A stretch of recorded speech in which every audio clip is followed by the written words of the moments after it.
नया IBN 7 हौसला है।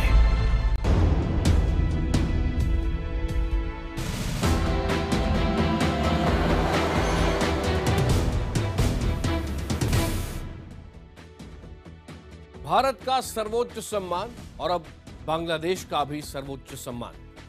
भारत के रत्न अटल बिहारी वाजपेयी की शख्सियत को, अटल के राजनीतिक जीवन को और अब 1971 में बांग्लादेश को पाकिस्तान से आजाद कराने में अटल के योगदान को बांग्लादेश की सरकार ने भी सलाम किया है।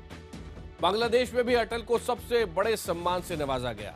आज हम आपको अटल जी की जिंदगी की कुछ अनकही कहानियां दिखाएंगे। अटल जी को के जो कुछ बेहद लोकप्रिय भाषण है वो आपको सुनाएंगे। ग्वालियर की गलियों से सत्ता के शिखर का पूरा उनका सफर दिखाएंगे। लेकिन पहले आपको दिखाते हैं कैसे बांग्लादेश ने अटल बिहारी वाजपेयी के योगदान को आज सादर नमन किया। भारत रत्न श्रीमान अटल बिहारी वाजपेयी जी को आज बांग्लादेश सम्मानित कर रहा है। इसके लिए मैं बांग्लादेश का बहुत बहुत आभारी हूँ।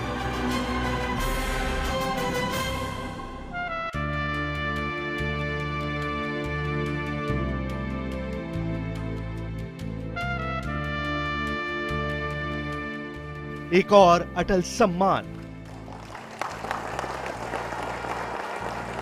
भारत के रत्न अटल बिहारी वाजपेयी पर सिर्फ हिंदुस्तान को नहीं, बांग्लादेश को भी नाज है।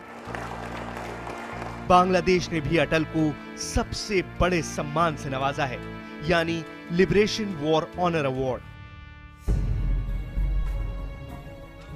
ढाका के बंग भवन में आयोजित एक समारोह में बांग्लादेश के राष्ट्रपति अब्दुल हामिद ने भारत के प्रधानमंत्री नरेंद्र मोदी को यह सम्मान सौंपा। मोदी ने अटल बिहारी वाजपेयी की ओर से बांग्लादेशी सरकार का शुक्रिया अदा किया। हम लोगों को जिनका मार्गदर्शन मिला, जिनकी उंगली पकड़ के चलने का हमें सौभाग्य मिला,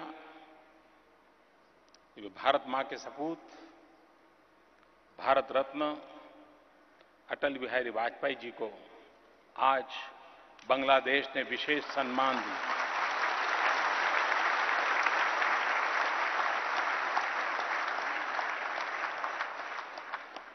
और सम्मान मिला एक मुक्ति योद्धा राष्ट्रपति जी के हाथों से।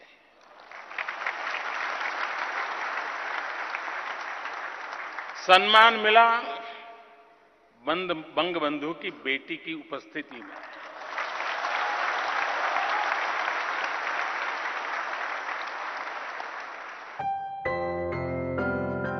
दरअसल 1971 में अटल ने बांग्लादेश को पाकिस्तान से आजाद कराने में बड़ी सियासी भूमिका अदा की थी और ये सम्मान अटल की उसी भूमिका को सच्चा सलाम भी है।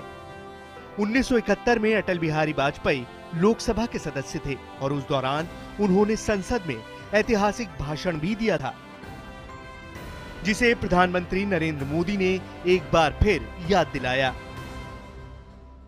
और उन्होंने उस दिन अपने भाषण में कहा था, यह रक्त ऐसे संबंधों का निर्माण करेगा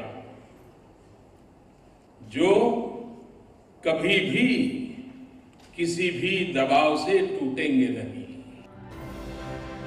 ये सम्मान सबूत है कि अटल सिर्फ हिंदुस्तान के नहीं बल्कि पूरी दुनिया के लिए किसी रत्न से कम नहीं है। अमिताभ श्रीवास्तव, ढाका, IBN 7। भारत का वो नेता जिसे पाकिस्तान में भी उतना ही पसंद किया जाता है जितना कि यहां भारत में और अब बांग्लादेश में भी। हम आपको आगे दिखाने जा रहे हैं भारत रत्न अटल बिहारी वाजपेयी पर एक खास डॉक्यूमेंट्री। उसमें होंगे अटल जी के कुछ ऐसे भाषण भी जो इतिहास के पन्नों में दर्ज हो चुके हैं। लेकिन पहले इस वक्त की हेडलाइंस। जय बांग्ला, जय भारत और सोनार बांग्ला के गुणगान के साथ खत्म हुआ प्रधानमंत्री मोदी का ऐतिहासिक दौरा।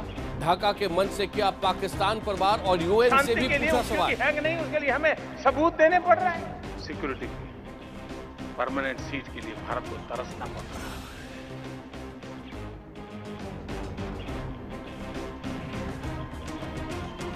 मुक्ति संग्राम के दौर में पूर्व प्रधानमंत्री अटल बिहारी वाजपेयी के योगदान को बांग्लादेश ने किया याद, दिया देश का सबसे बड़ा सम्मान।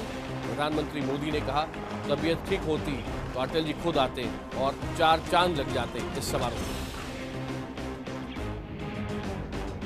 बिहार चुनाव में मिलकर लड़ेंगे जेडीयू और आरजेडी, सीटों के बंटवारे के लिए 6 सदस्यीय कमेटी का गठन, लेकिन मुख्यमंत्री पद के उम्मीदवार को लेकर बैठक में कोई फैसला नहीं हुआ।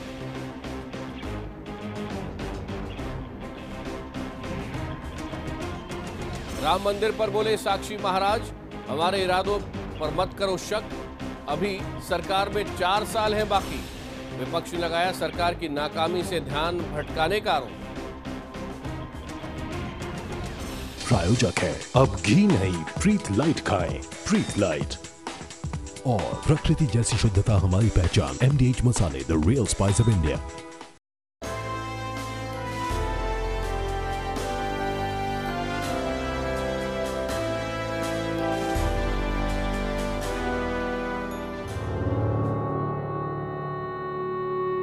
वाजपेयी जी एक बहुत अच्छे वक्ता थे। उनका व्यवहार हमेशा संतुलित रहता था। I respect Vajpayee. एक महामानव की तरह काम करते थे, कभी दुखी नहीं हुए। कोई भी अब ऐसा नाम नहीं है जो अटल जी के व्यक्तित्व के सामने कहीं टिक सकता हो। एक व्यक्ति जिसकी वाणी अंतिम वाणी होती थी, द लास्ट वर्ड। पत्थर की छाती में उगाया नव अंकुर, झरे सब पीले पात, कोयल की कुहुक रात, प्राची में अरुणिमा की रेख देख पाता हूँ, गीत नया गाता हूँ, गीत नया गाता हूँ। राष्ट्रीय क्षितिज पर स्वच्छ छवि के साथ अजात शत्रु कहे जाने वाले कवि एवं पत्रकार अटल बिहारी वाजपेयी एक व्यक्ति का नाम नहीं है, वरन वो तो राष्ट्रीय विचारधारा का नाम है। राष्ट्रहित और राष्ट्रभाषा के प्रबल पक्षधर अटल जी राजनेताओं में नैतिकता के प्रतीक हैं। वो एक दिन देश की बागडोर संभालेंगे, इसकी भविष्यवाणी तो 1957 में हो गई थी और ये भविष्यवाणी की थी उस समय के प्रधानमंत्री पंडित जवाहरलाल नेहरू ने।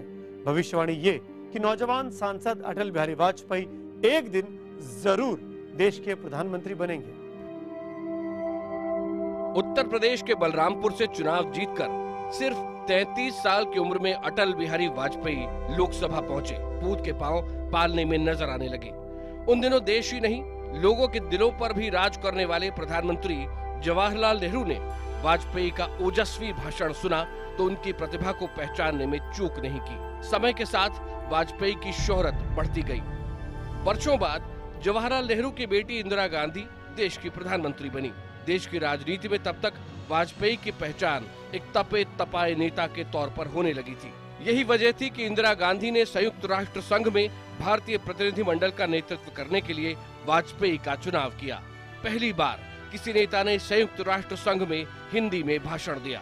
इसके साथ ही अटल बिहारी वाजपेयी का डंका न सिर्फ उनकी पार्टी में बल्कि देश में भी बजने लगा।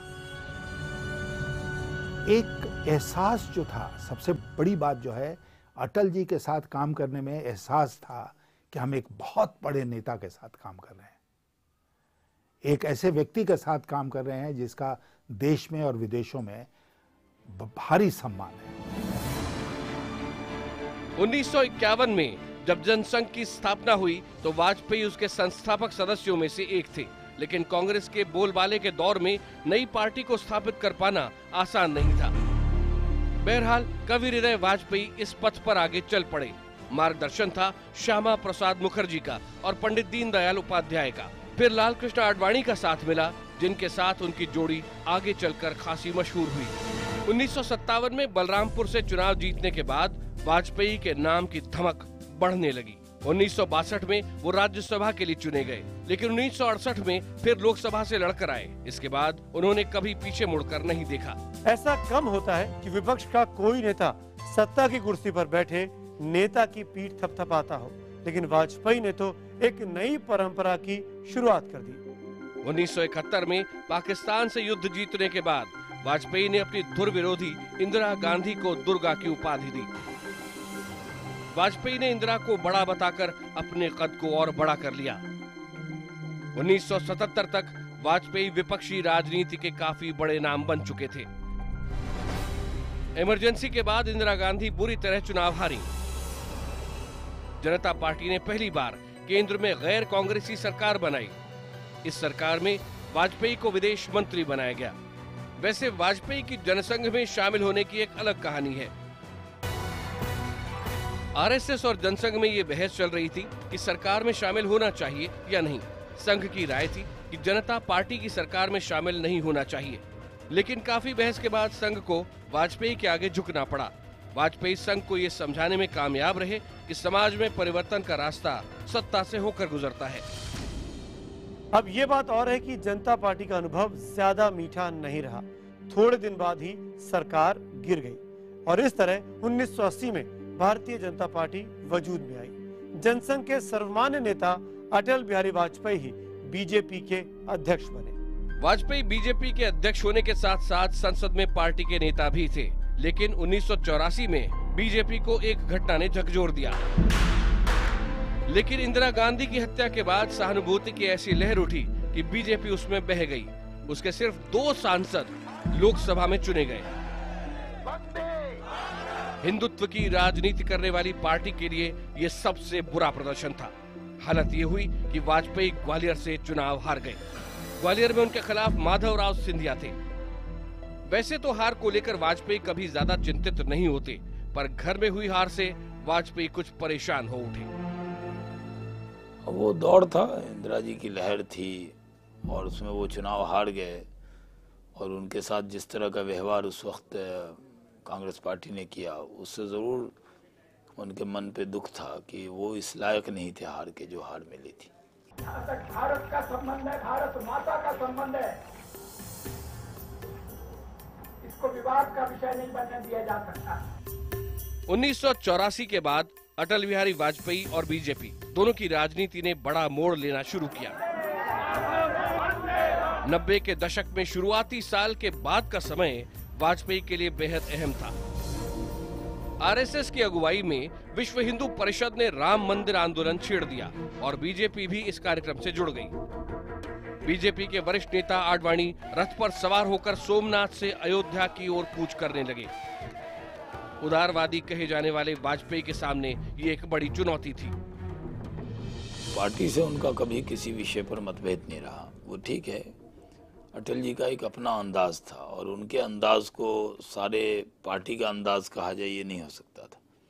अटल जी की बोलने बड़ी बड़ी बात वो छोटे छोटे शब्दों में कह देते थे, क्योंकि वो देश के एक बेहतरीन वक्ता भी हैं। 6 दिसंबर 1992 जगह अयोध्या।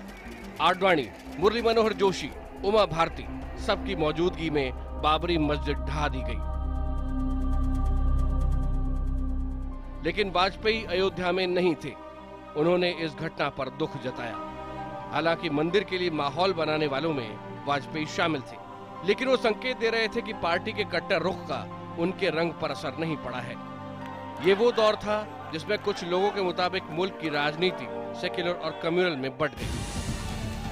बीजेपी ने इसका सबसे ज्यादा फायदा उठाया और उसकी सीटें भी बढ़ीं। वो सत्ता के करीब भी पहुंच रही थी। इस दौरान पार्टी पर सांप्रदायिक राजनीति करने के गंभीर आरोप भी लग रहे थे। दूसरी तरफ राम रथ पर सवार बीजेपी की लोकप्रियता चरम पर थी। इसी दौरान मुंबई में पार्टी के अधिवेशन में लाल कृष्ण आडवाणी ने ऐलान किया कि अटल बिहारी वाजपेयी पार्टी के प्रधानमंत्री पद के उम्मीदवार होंगे। आडवाणी की इस घोषणा ने सूचित किया कि वाजपेयी ही इस पार्टी के चेहरे हैं। आडवाणी को इस बात का विश्वास था कि वो कार्यकर्ताओं की पसंद हो सकते हैं, लेकिन उन्हें हिंदू सम्राट के रूप में देखा जाने लगा है। लेकिन देश के नेता अटल बिहारी वाजपेयी ही हो सकते हैं। 1996 में लोकसभा चुनाव हुए। बीजेपी ने पहली बार केंद्र का स्पर्श किया। वाजपेयी के नेतृत्व में पार्टी सरकार बनाने में कामयाब हो गई, लेकिन बहुमत नहीं जुटा पाई। अटल के नेतृत्व वाली पहली सरकार 13 दिन के अंदर ही गिर गई। पिछली लोकसभा इस बात की साक्षी है और सदन का रिकॉर्ड गवाह है कि किस तरह से रात में अल्पमत बहुमत में बदला था। जब मतदाता सो रहे थे, थककर चूर थे, तब लोकतंत्र की लाज लुट रही थी।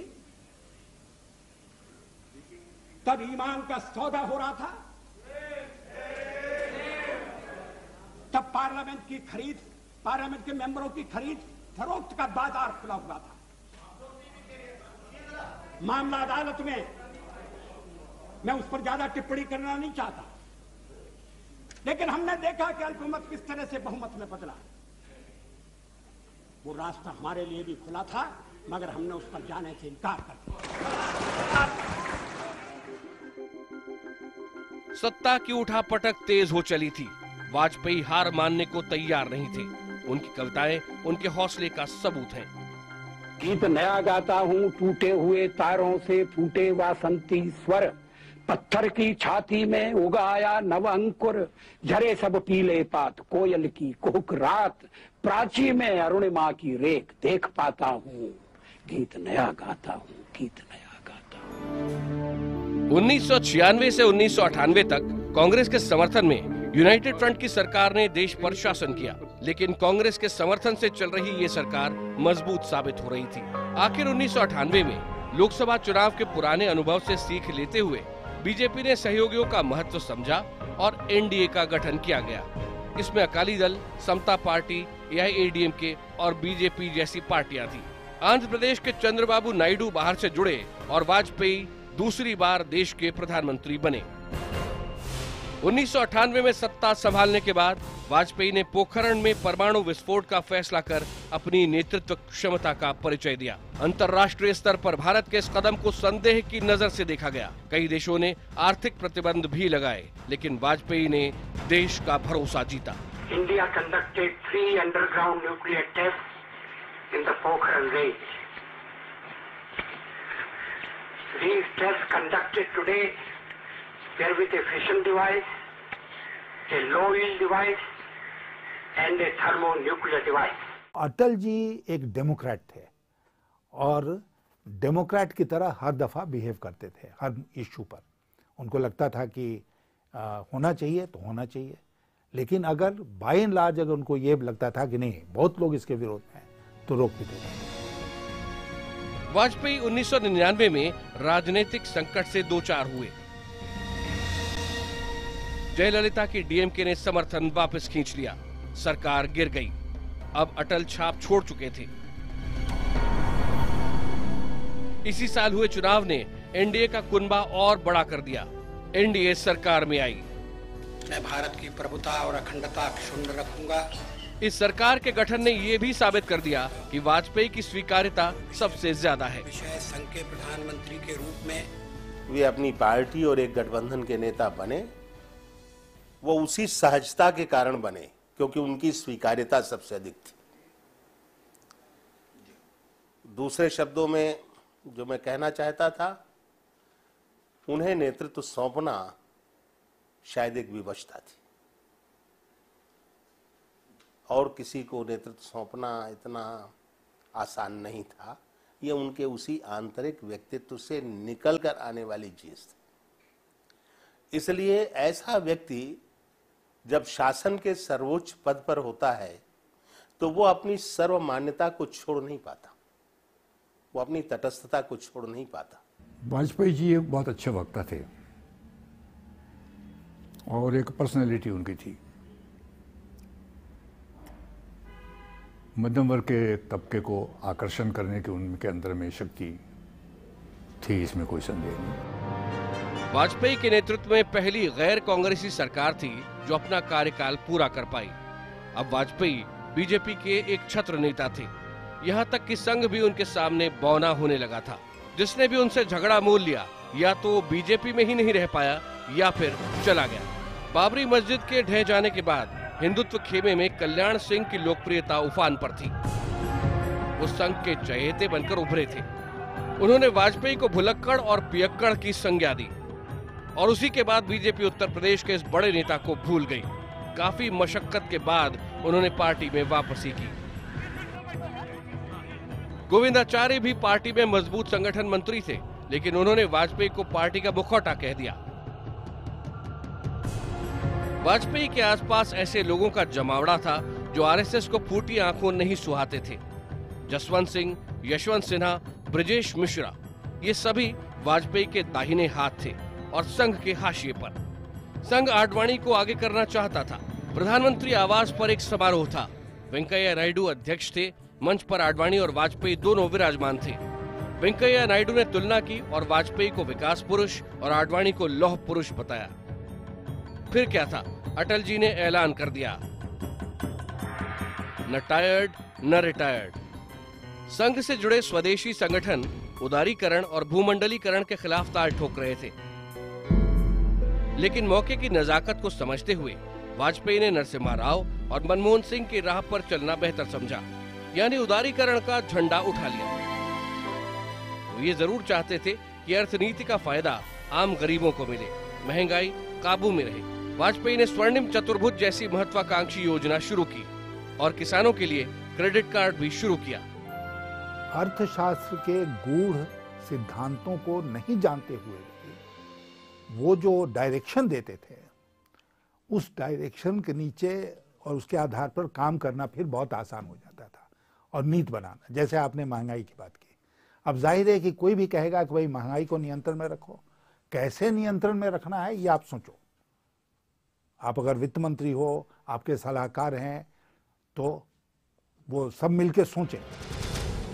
सन 2002 गुजरात सांप्रदायिक दंगों की आग में झुलस रहा था। वहां बीजेपी की सरकार थी।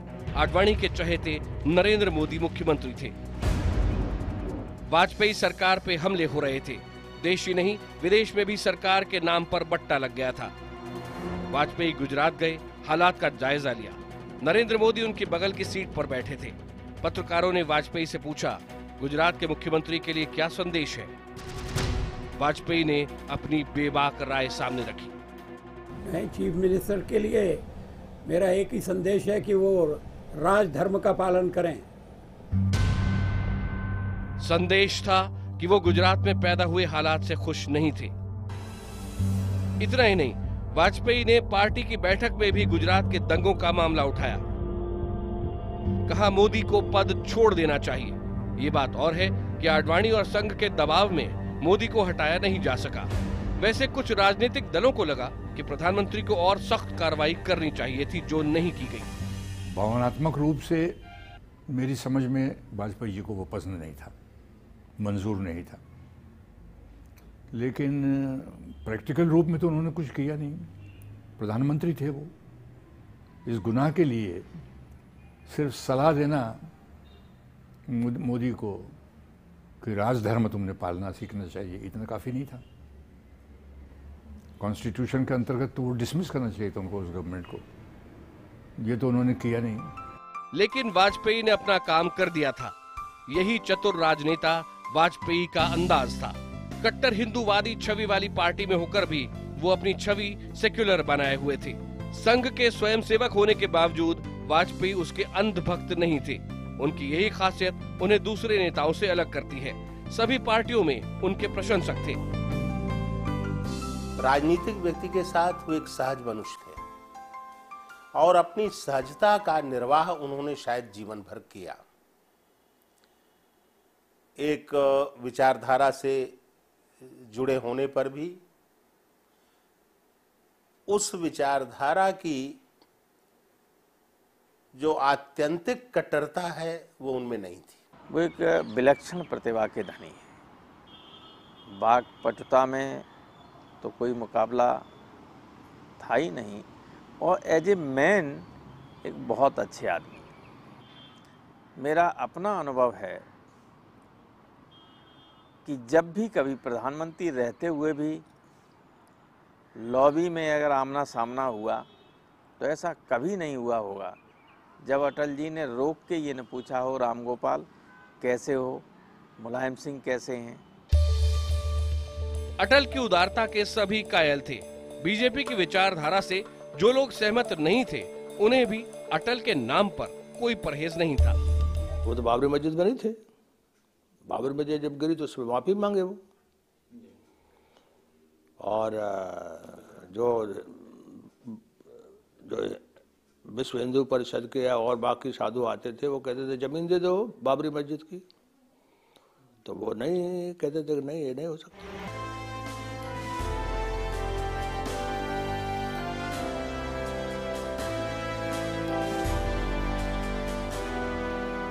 करीब 2 दर्जन राजनीतिक पार्टियों को साथ लेकर केंद्र की सरकार चला रहे अटल बिहारी वाजपेयी की पाकिस्तान को लेकर एक तीखी दृष्टि थी। पाकिस्तान के साथ रिश्तों को लेकर भी वो हमेशा चर्चा करते थे। वाजपेयी का कहना था कि आप दोस्त तो बदल सकते हैं लेकिन पड़ोसी कतई नहीं। पाकिस्तान के साथ रिश्तों को नया आयाम देने के लिए वाजपेयी ने बस से लाहौर तक का सफर किया। हालांकि उन्हें इस बात का तनिक भी भान नहीं था कि पाकिस्तान में इसी बीच भारत की पीठ में छुरा घोंपने की तैयारी हो रही थी। दोस्ती के लिए बढ़े हाथ के जवाब में घुसपैठ की तैयारियां हो रही थी। खैर, घुसपैठियों के भेष में घुसी पाकिस्तानी सेना को खदेड़ा गया। इसी के साथ बातचीत टूट गई। प्रधानमंत्री के तौर पर वाजपेयी के सामने एक और बड़ा संकट 1999 में आया, जब नेपाल से भारत के लिए उड़ी इंडियन एयरलाइंस की फ्लाइट IC-814 को हाईजैक कर लिया गया। 24 दिसंबर 1999 को हाईजैक किए गए इस विमान में कुल 176 यात्री थे। वाजपेयी सरकार से बड़ी चूक तब हो गई जब हाईजैक किया गया ये विमान डीजल लेने के लिए अमृतसर में रुका और उसे रोका नहीं जा सका। अपहरणकर्ता विमान को कांधार ले जाने में कामयाब रहे। देश में हाय तौबा मच गई। यात्रियों को बचाने का दबाव बढ़ता जा रहा था। 31 दिसंबर को आखिरकार सरकार ने अपहरणकर्ताओं की मांग पर 3 बड़े आतंकवादियों को छोड़ने का फैसला किया। सरकार की भद्द तब और पिटी जब खुद विदेश मंत्री जसवंत सिंह को आतंकवादियों को लेकर कंधार जाना पड़ा। माहौल बेहद तनावपूर्ण था। पैनिक कभी नहीं था, वो बिल्कुल ठंडे दिमाग से सोचते थे। हर इस मौके पर सबकी बात सुनते थे। कैबिनेट कमेटी ऑन सिक्योरिटी में हम लोग सब अपनी राय रखते थे। कभी कभी कैबिनेट मीटिंग में भी चर्चा में बात आती थी।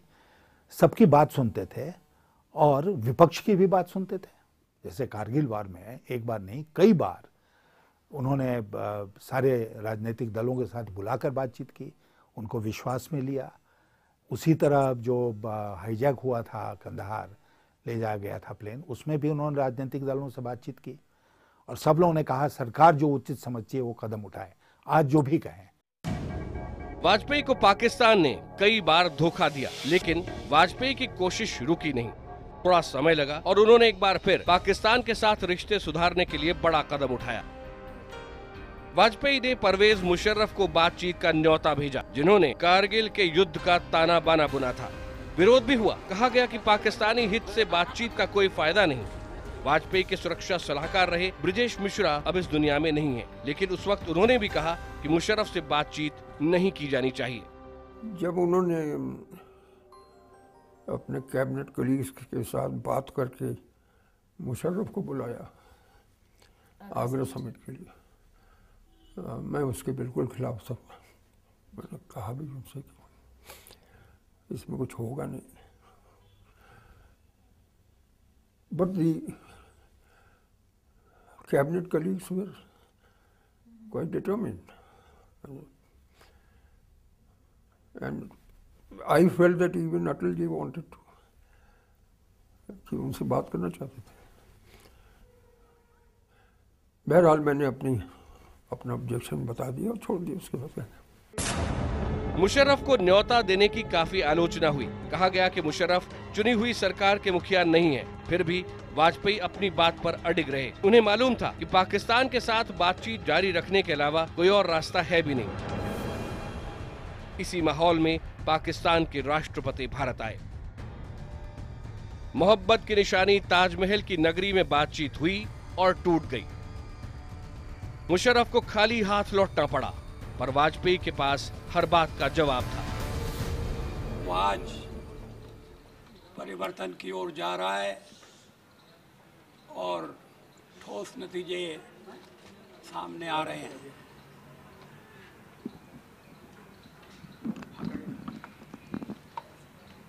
भारत और पाकिस्तान पड़ोसी हैं।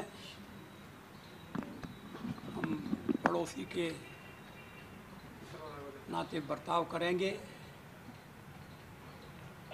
और जो भी सवाल है उन्हें बातचीत से हल कर रही है। लेकिन मुझे लगता है कि आज एक नया अध्याय शुरू हुआ है भारत और पाकिस्तान के संबंधों में। ये जुलाई की घटना थी और 13 दिसंबर 2001 को पाकिस्तान की ओर से एक और हमला हुआ। यह हमला भारतीय संसद पर था। 5 आतंकवादी एक कार में संसद भवन में घुस आए। ये मिशन पूरी राजनीतिक बिरादरी को खत्म कर देने का था। सुरक्षा में तैनात जवानों ने जमकर लोहा लिया और आतंकवादियों को ढेर कर दिया। इस घटना ने पाकिस्तान के साथ भारत के रिश्तों को फिर खराब कर दिया। इन्हें पटरी पर लाना एक चुनौती था। वाजपेयी सीमा पार से तो हमले झेल ही रहे थे, देश के अंदर भी उन पर हमले तेज होने लगे। कई समस्याओं से जूझते हुए वाजपेयी सरकार अपना कामकाज कर रही थी और देश में एक अच्छा माहौल भी बना हुआ था। इस बीच पार्टी के अंदर एक धड़े को न जाने क्यों लगने लगा कि इस फील गुड फैक्टर को भुनाया जाए। इस धड़े का मानना था कि देश की जनता एक बार फिर वाजपेयी को प्रधानमंत्री की कुर्सी पर देखना चाहती है। यही ख्वाब मन में पाले वाजपेयी के जोड़ीदार लालकृष्ण आडवाणी यात्रा पर चले गए और इंडिया शाइनिंग के नारे के साथ देश भर की यात्रा की। चुनाव पहले कराए गए। बीजेपी के बड़े नेता और मीडिया ये मानकर चल रहे थे कि वाजपेयी के नेतृत्व वाली एनडीए सरकार सत्ता में लौट रही है, लेकिन वाजपेयी ने जैसे दीवार पर लिखा पढ़ लिया। बताते हैं कि एक पत्रकार से प्रचार के दौरान अटल बिहारी वाजपेयी ने खुद ही पूछा, हम चुनाव क्यों हार रहे हैं?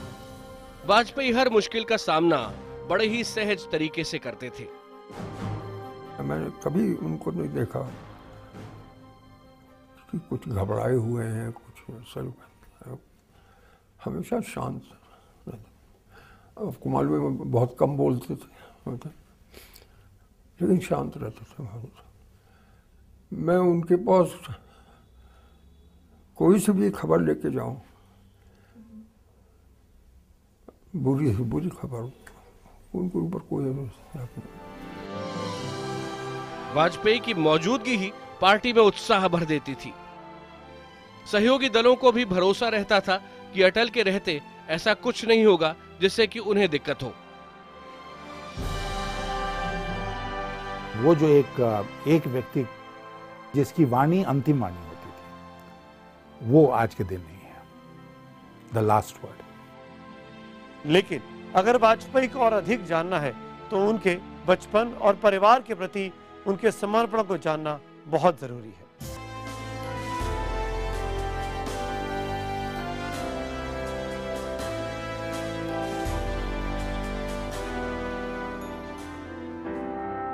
अटल बिहारी वाजपेयी का जन्म 25 दिसंबर 1924 को मध्य प्रदेश के ग्वालियर में हुआ। उन्होंने 3 साल ग्वालियर में ही पढ़ाई की। 1938 का ये रजिस्टर आज भी उनके स्कूल में मौजूद है। वैसे तो अटल जी शुरू से ही औसत दर्जे के छात्र रहे। आइए बात करते हैं उस स्कूल के स्टाफ से जिसमें कभी वाजपेयी पढ़ा करते थे। मुझे बड़ा गर्व होता है कि मैं ऐसे स्कूल की प्राचार्य बनी हूँ। शासन ने मुझे एक ऐसे स्कूल की प्राचार्य बनाया है जहाँ पर अटल जी जैसे छात्र पढ़ा करते थे।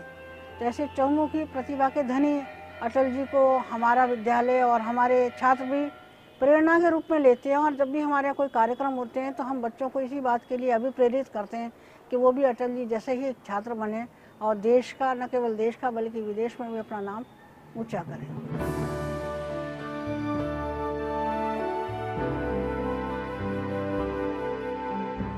वाजपेयी जी ने हरिदर्शन विद्यालय और विक्टोरिया कॉलेज में भी पढ़ाई की। कानपुर के डीएवी कॉलेज में राजनीति शास्त्र पढ़ने वाले अटल बिहारी वाजपेयी पहले पत्रकार बने, लेकिन उसके बाद वाजपेयी बहुत दिनों तक अपने आप को राजनीति से दूर नहीं रख पाए। वाजपेयी ने शादी नहीं की, लेकिन परिवार के साथ समय बिताना उन्हें हमेशा पसंद था। उनके परिवार में शायद ही कोई शादी रही होगी जिसमें वो शामिल न हुए हों। ग्वालियर से वाजपेयी जी जब भी गुजरते, वहां से बहादुरा स्वीट के लड्डू खरीदना कभी नहीं भूलते। कुछ दिन पहले यहाँ से लड्डू दिल्ली भेजे जाते थे। उनकी बहन के पास वाजपेयी जी के लड्डू प्रेम के कई किस्से हैं। माँ के लड्डू चुरा के अटल भाई साहब ने खाए थे, अब याद आई। हमने इतनी पुरानी बात क्यों पूछी। माँ ने दिए घर घर बांटने के लिए, कुछ त्योहार था, अटल भाई साहब मिल गए, काले जा रहे, उनके पूरे अपनी कॉलोनी में बांटने के लिए दे रहे। कमला अपन तो उन दोनों खा ले। हमने कहा खा ले, अम्मा मारेंगी नहीं फिर। मारेंगे कैसे, हम तुम दोनों चोर हैं, तुम भी खाओ हम भी खाए बराबर से, हम दोनों ने मिलके खाए। और जब घर आए तो उनने कही कि बांटी आई, हमने कहा हाँ अम्मा, हम 8-10 घर दे आए। अच्छा, वो एक औरत थी दुबे, और वो माँ से मिलने आई कि बहन कल हमने लड्डू भेजे। कैसे लड्डू? कि कपड़ा देने नहीं गए, हमारे यहाँ तो नहीं आई। अब अम्मा ने हमें पकड़ा, हमने क्या हम नहीं जानती, अटल भाई साहब जाने ने के अपन दोनों मिल के खा लो और किसी को नहीं देने जाना। क्या पता लगता है अपना घर, क्या वो कहेंगी आके क्या आपने क्या भेजा। अब वो आ गई।